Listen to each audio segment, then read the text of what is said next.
ने ट्वीट किया है छोटा रिचार्ज और क्या क्या आपको इसके लिए बोला है। मैंने जब ये मैंने देखा कि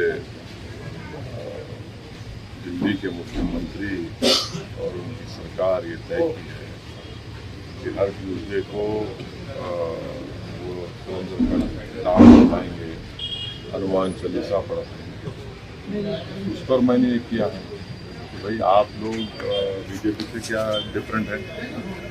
आप में बीजेपी आरएसएस में कोई फर्क नहीं है। आप इनका हिपोक्रेसी देखिए कि कोई कह रहा है कि मैं सरयू नदी में चले जाऊंगा, कोई कह रहा है कि राष्ट्रपति को नासिक आया जाए, कोई कह रहा है कि ये पाठ पढ़ाया जाएगा शिक्षा सेंटर में और जहां पर अस्पताल में पढ़ाया जाएगा। तो आप तो नरेंद्र मोदी पर चल रहे हैं, वो कर रहे हैं, आप वही करना चाह रहे हैं। आप में बीजेपी आरएसएस में क्या फर्क है? तो मैं फिर से कह रहा हूं कि इस देश में मेजॉरिटी कम्युनिटी के वोट को कैसे हासिल किया जाए, उस पर कॉम्पिटिटिव हिंदुत्व हो रहा है।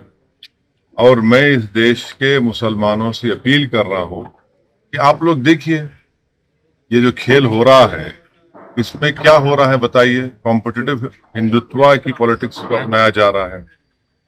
अगर अभी भी इस देश के सेकुलर जहन रखने वाले हमारे हिंदू भाई और मुसलमान जो इसको नोटिस नहीं लेंगे, फिर नुकसान किसका हो? भाई आप शिकायत मुझसे होगी, बताइए इस पर क्या बोलेंगे आप? ये जो सब तमाशे किए जा रहे हैं ये क्या है? फिर वही सरयू नदी को जाएंगे, कोई बोला कि नासिक को आया जाए, कोई ये पाठ पढ़ाया जाएगा और हनुमान चालीसा पढ़ाया जाएगा स्कूल्स में, अस्पतालों में। क्या हो रहा है फिर ये? क्या ये कॉम्पिटिटिव हिंदुत्व नहीं है? क्या ये मेजॉरिटी कम्युनिटी के वोट को हासिल करने की पूरी कोशिशें नहीं की जा रही? फिर कहाँ पर सेकुलरिज्म दफन हो गया? सर अभी राम मंदिर के दर्शन के मसले पे भी कांग्रेस पार्टी के लोग मकर संक्रांति पे दर्शन करके आए, कहे 22 तारीख को नहीं जाएंगे मकर संक्रांति तो, लेकिन लोग दर्शन करके आए। इतना जो आप जो पॉलिटिक्स ऑफ कंफ्यूजन करना चाह रहे हैं, इससे फायदा किसको हो रहा है?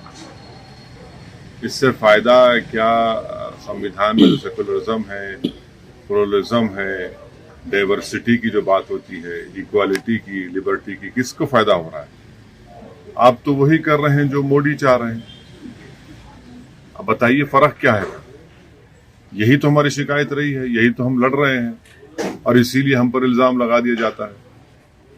भाई आप सरयू नदी को जाएंगे, कोई कहता है वहां नहीं जाएंगे, कोई राष्ट्रपति कह रहा है कि नासिक आ जाइए, कोई कह रहा है कि दिल्ली के स्कूल अस्पतालों में हम हनुमान चालीसा और ये कर देंगे। तो फिर फर्क क्या बचा है आप में?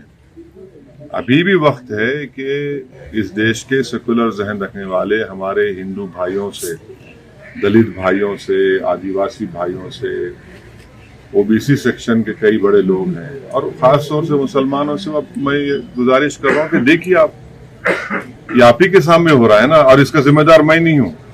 सर राहुल गांधी एक नई यात्रा शुरू कर रहे हैं, चलिए वो निकले हैं तो अब देखिए क्या होता है। तेलंगाना में सरकार बना ली, तेलंगाना भी आज से यात्रा करके गए। चलिए देखिए यात्रा कर रहे हैं, चलिए यात्रा उनकी यात्रा है, उनकी पार्टी बोलेगी कितना फायदा होगा नहीं होगा, क्या होगा नहीं होगा, ये तो आपको हमको मालूम हो जाएगा। लेटेस्ट वीडियोस के लिए अभी सब्सक्राइब करें A1 हरियाणा को और प्रेस करें बेल आइकन ताकि सभी अपडेट्स आपको मिले सबसे पहले।